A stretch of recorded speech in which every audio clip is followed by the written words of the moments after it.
안녕하세요. 자바 프로그램 기초 10번째 시간 시작하겠습니다. 이번 시간에는 제네릭과 콜렉션에 대해서 알아보도록 하겠습니다. 제네릭에 대해서 살펴보도록 하겠습니다. 제네릭이란 클래스에서 사용할 타입을 클래스 외부에서 설정하는 것입니다. 제네릭 선언은 아래와 같이 클래스명, 꺽쇠 하고 사용할 타입이 들어가고 인터페이스의 경우도 인터페이스명, 꺽쇠 사용할 타입이 들어가게 됩니다. 이렇게 클래스와 인터페이스, 메소드가 정해질 때 클래스나 인터페이스 같은 타입들을 매개 변수로 사용할 수 있게 해주고 그리고 같은 코드에서 다른 입력을 사용해서 재사용할 수 있는 방법을 제공합니다.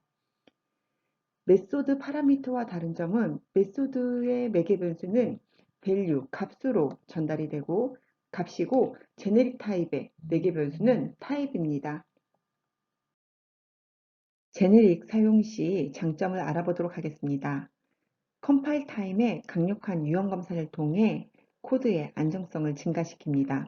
자바 컴파일러는 그 강력한 유형 검사를 일반 코드에 적용하여 코드가 만약 그 타입에서 벗어나면 오류를 발생시킵니다. 그리고 캐스트를 제거할 수 있도록 도와줍니다. 제네릭을 사용하지 않는 코드는 일반적으로 캐스팅이 요구됩니다. 아래에 어레이 리스트 예제를 살펴보도록 하겠습니다. 리스트라는 어레이 리스트를 객체를 하나를 생성하고 리스트에 hello라는 스트링 타입의 엘레멘트를 추가했습니다. 그 후 리스트 get을 통해서 그 요소를 첫 번째 요소를 가져오는데 우리가 생각하기에 스트링을 add를 했고 스트링으로 받았으니까 문제가 없는 것 같지만 일반적으로 리스트 get은 오브젝트 타입을 리턴합니다. 그래서 아래와 같이 타입 미스매치라는 오류가 발생을 하게 됩니다. 그럴 경우 이 리스트 앞에 이렇게 리스트 get하는 이 오브젝트는 스트링 타입이라는 이 캐스팅을 해줘야지 오류가 발생하지 않습니다.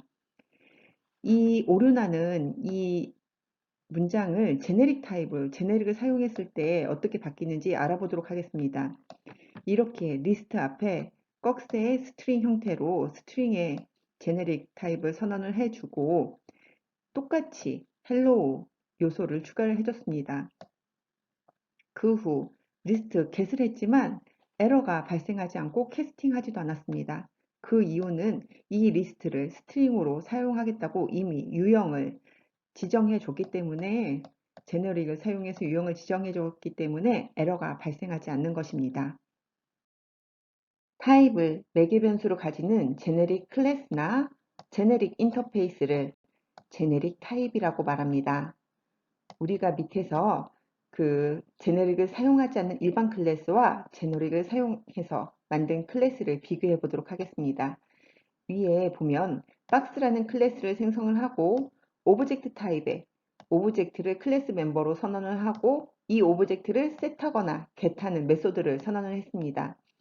이 오브젝트 타입으로 되어 있기 때문에 오브젝트의 하위인 인티저와 스트링을 모두 set하거나 get할 수 있게 됩니다. 만약 인티저를 set했을 경우는 인티저가 오브젝트로 캐스팅이 되고 다시 get했을 경우는 인티저가 오브젝트로 캐스팅이 돼서 리턴이 됩니다. 그래서 각각 사용할 때마다 그 값을 가져올 때 인티저는 인티저로 get할 때 캐스팅을 하고 스트링은 스트링으로 get할 때마다 캐스팅해서 형 변환이 필요하게 됩니다. 밑에는 제너릭을 사용하는 클래스인데 이 타입 매개 변수인 t를 사용해서 제너릭 타입으로 선언을 했습니다. 그리고 위에서 오브젝트 타입으로 되어 있는 걸 이 타입 매개 변수인 t로 변환해서 모두 제너릭 타입 클래스로 변경을 해 주었습니다. 이 클래스에 대해서는 제너릭 타입 클래스에 대해서는 뒤에 예제에서 좀 더 살펴보면서 이 박스 t에 이 제너릭 타입 t 대신에 우리가 여기 인티저가 들어갈 수도 있고 스트링이 들어갈 수도 있는데 그거에 따라서 어떻게 변경이 되는지 뒤에서 다시 한번 살펴보도록 하겠습니다. 제네릭 타입에 쓰이는 매개 변수 이름 규칙에 대해서 알아보도록 하겠습니다. 타입 매개 변수 이름은 단일, 대문자로 쓰여집니다. 타입 변수는 그 기본 타입을 제외한 모든 타입을 쓸 수 있습니다. 이 규칙으로 만들지 않을 경우 타입 매개 변수와 일반 클래스나 인터페이스의 이름 차이를 구분하기 어렵기 때문에 꼭 이 규칙을 사용해서 쓰도록 해야 합니다. 일반적으로 사용되는 타입 매개 변수에는 이 element를 가리키는 e와 자바 컬렉션에서 되게 많이 사용이 되고 있거든요.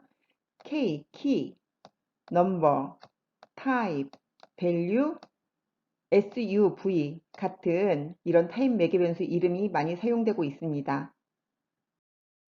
우리가 코드 내에서 박스 클래스를, 그러니까 즉 제너릭 타입의 그 클래스를 호출을 하려면 t를 인티저나 스트링 같은 구체적인 값으로 대체해서 호출을 해야 합니다. 밑에 예제를 보면 박스에 아까는 t라는 타입 매개 변수가 들어갔는데 여기에서는 인티저의 값으로 제네릭 타입이 선언이 되었습니다. 이렇게 선언 참조를 변경을 해서 호출을 해야 합니다. 제네릭 타입 호출이 일반 메소드 호출과 비슷하지만 메소드에서는 인수를 전달하는데 제너릭은 제너릭 타입 자체를 전달하게 됩니다. 그래서 제너릭 타입 호출을 일반적으로 파라미터화된 타입이라고 부릅니다. 우리가 클래스를 인스턴스화할 경우 new 연산자를 사용해서 만들듯이 제네릭 타입도 인스턴스화할 경우 new 연산자를 사용해서 클래스 이름과 괄호 사이에 제너릭 타입을 넣어 만들면 됩니다. 이렇게 박스와 인티저라는 제너릭 타입을 선언을 해주고 new, 박스 해서 괄호 사이에 이렇게 인티저라는 제너릭 타입을 선언을 해줍니다. 그리고 컴파일러가 타입 인수를 결정하거나 추론할 수 있으면 이렇게 빈 꺽쇠로도 바꿀 수가 있습니다.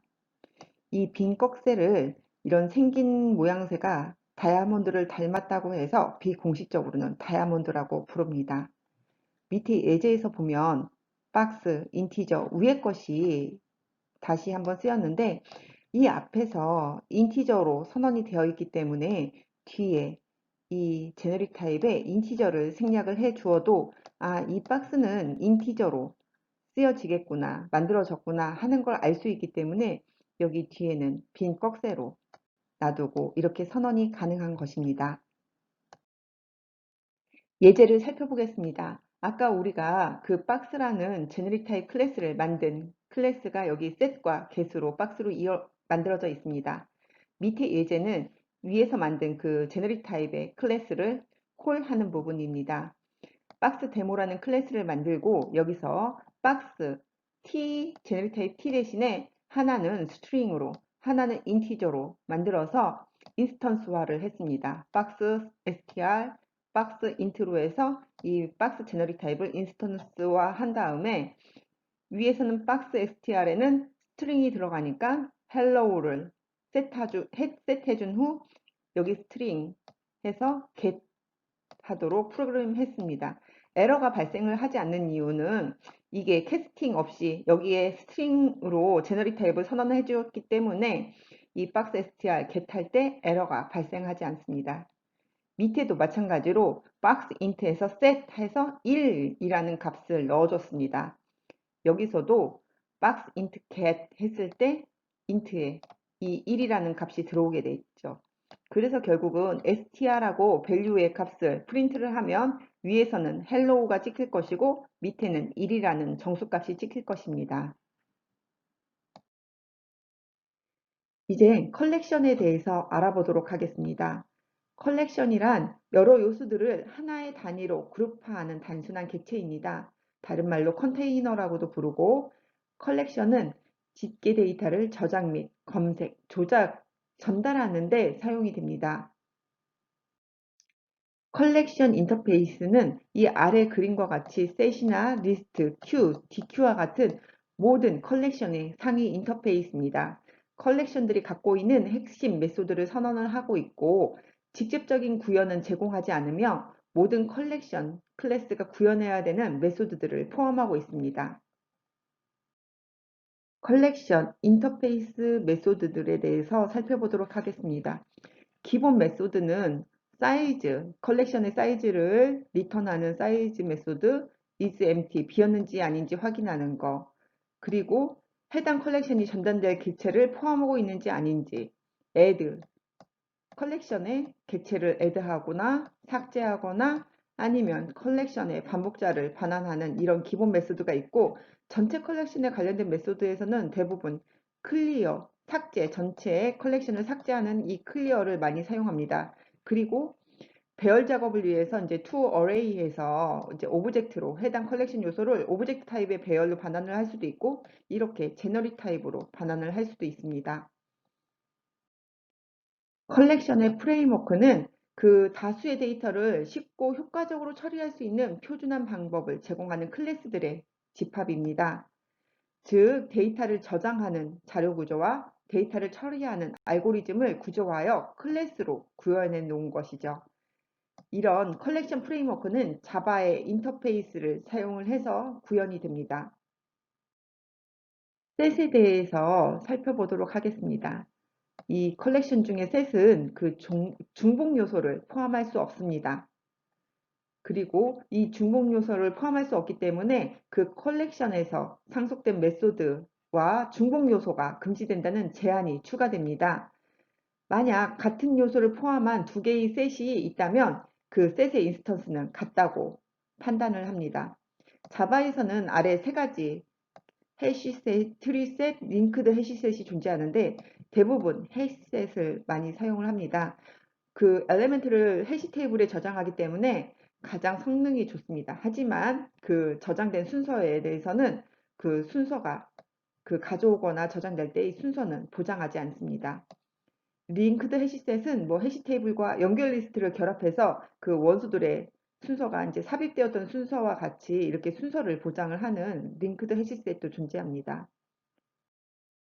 해시, 해시셋을 예제를 살펴보면 여기에서 해시셋을 정의를 한 다음에 그 이 아규먼트, 메인의 아규먼트로 받은 값들을 하나하나 애드를 하고 그걸로 사이즈와 이제 이 값들을 출력을 했는데, 여기서는 그 아규먼트에는 I came, I saw, I left라는 이 값들을 하나하나 입력했지만 여기 해시셋은 그 중복 요소를 그 포함하지 않기 때문에 이 i가 추가되는 i가 모두 없어지겠죠. 그래서 결국은 우리가 해시셋에 저장하고 있는 값은 I came, saw, left 이 네 개의 값만 저장을 하고 있습니다. 이 해시셋은 순서를 보장하지 않기 때문에 이 값을 해시셋 프린트를 할 때 이 네 개의 사이즈 네 개의 해시셋 그 사이즈와 그리고 이 값들을 이렇게 출력을 하는 걸 볼 수 있습니다. 다음은 리스트에 대해서 살펴보겠습니다. 리스트는 정렬된 집합입니다. 그 시퀀스라고도 불리고 이 리스트에는 중복 요소가 포함될 수 있습니다. 가장 대표적인 리스트에는 어레이 리스트와 링크드 리스트가 존재합니다. 이 두 개에 대해서는 뒤에서 더 자세히 살펴보도록 하겠습니다. 어레이 리스트에 대해서 살펴보도록 하겠습니다. 어레이 리스트는 널을 포함한 모든 요소가 사용 가능합니다. 이 아래 예제가 어레이 리스트인데 이렇게 n개의 자료를 저장을 할 때 어레이 리스트는 자료를 하나하나 연속적인 묶음으로 묶어 자료를 저장합니다. 우리가 여기 밑에서 보지 연번째 요소, 뭐 네 번째 요소 이런 식으로 무작위로 접근도 가능하고 여기서처럼 6개의 사이즈로 여기는 정의가 되어 있는데 이렇게 사이즈가 고정되어 있습니다. 만약 새로운 요소를 추가를 할 경우 이 옆에 사이즈를 하나를 늘려주는 연산이 추가되어야 합니다. 그리고 중간에 삭제가 될 경우 그 삭제된 이렇게 순차적으로 연결된 그 구조로 인해서 삭제된 인덱스를 채워주는 연산이 추가되어야 합니다. 그래서 이렇게 지속적으로 삭제되는 과정에서 이 공간만큼 낭비되는 메모리가 많게 됩니다. 그래서 삽입 삭제가 빈번하게 발생하는 프로세스의 경우에는 어레이 리스트를 사용하는 게 좋지 않습니다. 링크드 리스트는 아래 그림과 같이 이 첫 번째 링크가 다음 요소의 그 링크를 가지고 있고 또 다음 요소는 그 다음 요소의 링크를 가리키고 있고 이렇게 연결 형태로 연결이 되어 있습니다. 어레이 리스트처럼 삽입이나 삭제가 이루어질 때 뒤로 밀거나 채우는 작업 없이 이렇게 링크만 연결되어 있기 때문에 추가 삭제가 어레이 리스트보다 빠르고 용이합니다. 그래서 삽입 삭제가 빈번하게 발생되는 프로그램에서는 어레이 리스트보다는 링크드 리스트를 사용해서 시스템을 구현하는 게 바람직합니다. 하지만 링크드 리스트는 이렇게 앞에서부터 링크를 하나하나 쫓아가야 되기 때문에 순차적인 접근만 가능합니다. 그리고 이렇게 한 방향으로 이 그림에서는 이렇게 단순 반방향성을 갖고 있기 때문에 인덱스를 이용해서 자료를 검색하는 애플리케이션에는 적합하지 않습니다.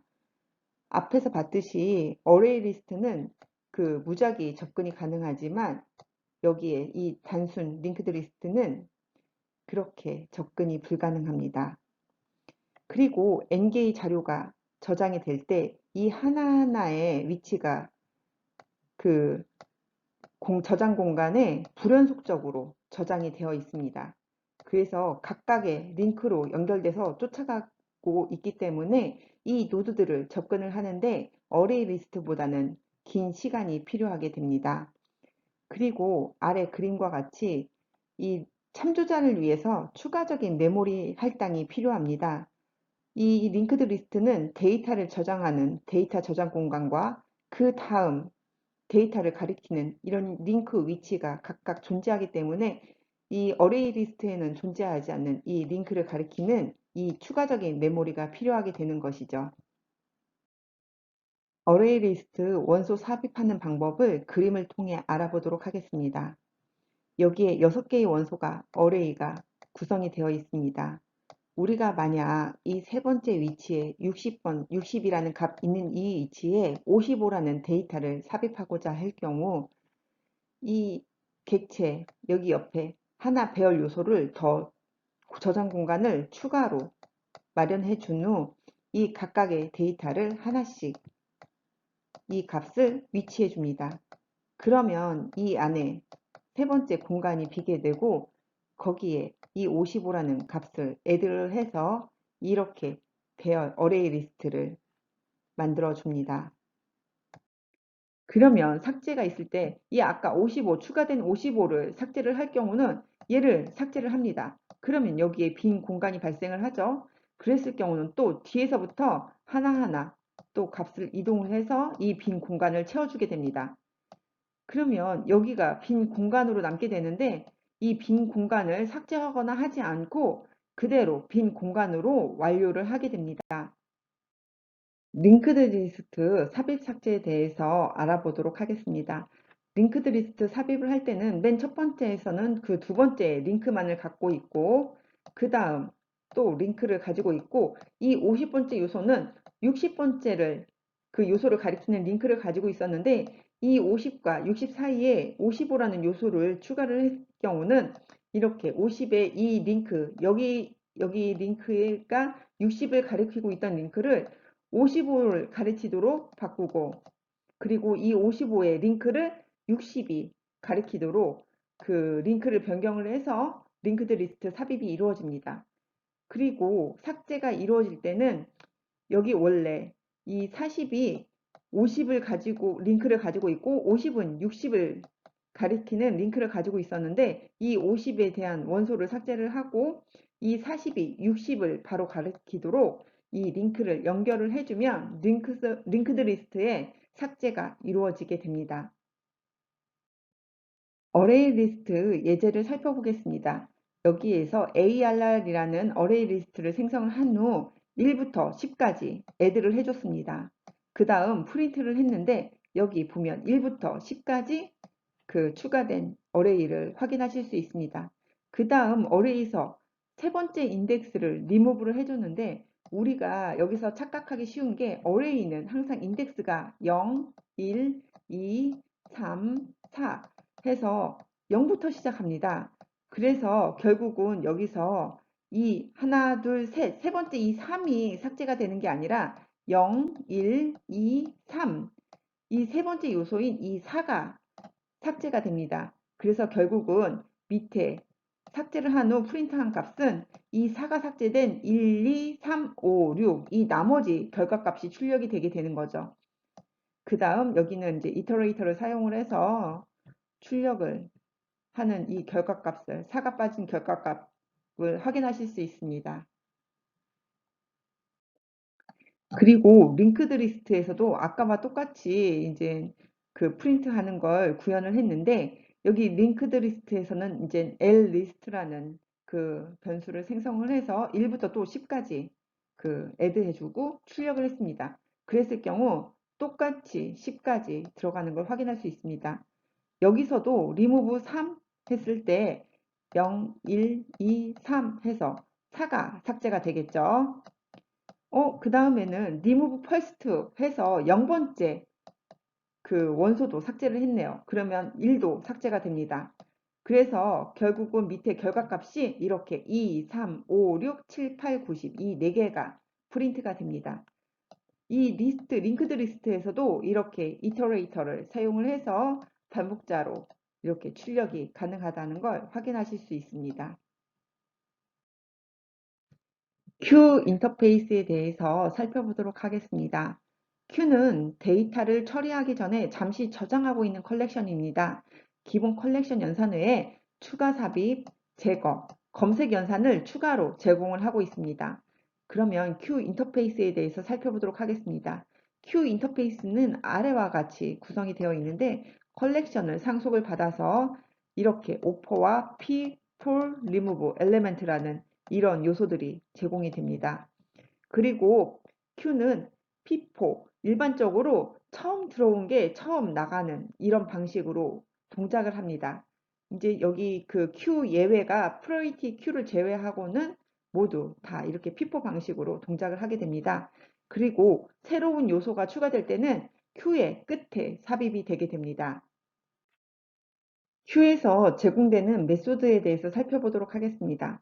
Q 메소드는 여기 그림과 같이 두 가지 형식으로 그 존재를 하는데 연산에 실패할 경우 익세션을 발생시키는 메소드와 그 특정 값을 리턴하는 이 메소드로 존재를 합니다.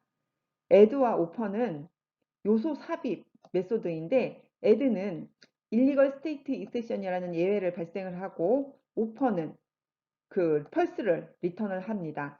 remove와 pull은 그 헤드를 제거하는 메소드인데 이렇게 Q가 비었을 때는 no such element exception이 발생을 하고 pull은 null을 리턴을 합니다. element와 pic은 Q의 헤드를 반환을 하는데 Q가 비어있을 때는 element 같은 경우는 no such element exception이 예외가 발생을 하고 pic은 null을 리턴을 합니다. 이래서 예외로 리턴을 받을지 아니면 특정한 값으로 리턴을 받을지에 따라서 각자 맞는 메소드를 사용을 해주시면 됩니다. Q의 삽입 삭제에 대해서 알아보도록 하겠습니다. 이게 Q인데 Q의 프론트는 여기 밑에 있고 레어 끝이 여기에 있습니다. 그래서 새로운 요소가 추가되면 프론트는 그대로 있고 이 레어가 한 칸 위로 위치를 하면서 이 77이 추가가 됩니다. 그 후에 또 23이 추가됐을 경우는 다시 또 23이 추가되고 이 레어가 가리키는 요소가 23이 됩니다. Q가 삭제될 경우는 그 Q는 이 밑에서 삭제가 됩니다. 이 Q가 처음 들어온 게 처음 빠져나가기 때문에 이 밑에서 프론트 부분에서 빠져나가게 되는 거죠. 그래서 10을 삭제를 했을 경우 이 프론트가 가리키는 위치가 92로 변경이 되고 이 12 원소가 삭제가 됩니다. 그 다음 92가 삭제될 경우 이 프론트가 가리키는 위치는 30이 되고 그 다음 92 엘리멘트가 삭제가 되게 되겠죠. Q 예제를 살펴보도록 하겠습니다.